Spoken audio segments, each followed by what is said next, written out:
បុប្ផាតែមួយព្រួយខ្លាចមិនបាន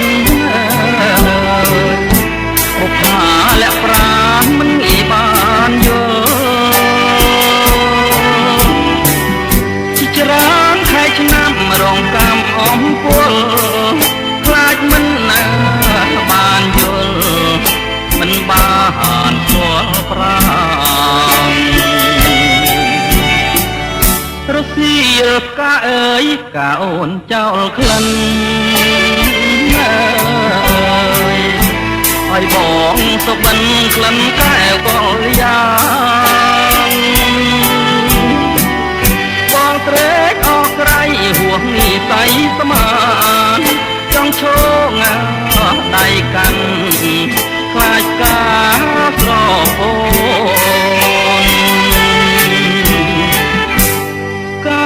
អើយកាខ្ញុំក្រពុំជាប់តងជាតិនេះរៀមផ្សងឲ្យបានជួបអូនទោះជាការធ្លាក់បាក់មែកស្រពោនអូនហើយបងចាំថែទាំរាល់ថ្ងៃប្រចាំចិត្តអមរិតស្នេហាបងសូមសច្ចាស្នេហាលោកស្រីបងពិតជាស្មោះជាងនាងកងរីបងច្បាស់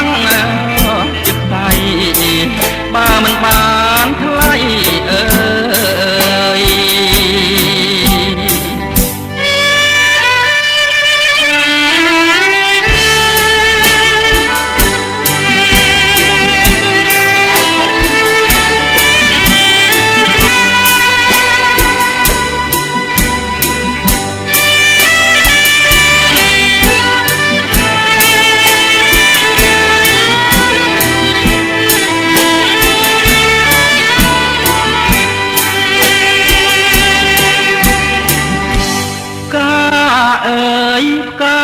ខ្ញុំក្រពុំជាប់តង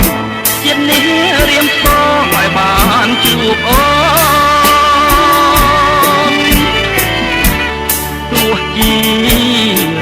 ការធ្លាក់បាក់មែកប្រពន្ធអូនហើយបងចាំថែទាំរាល់ថ្ងៃប្រចាំចិត្តអមរិតស្នេហាបងសូមសច្ចាស្នេហាលោកស្រីបងពិតជាស្មោះជាងនាងកងរីបងច្បាស់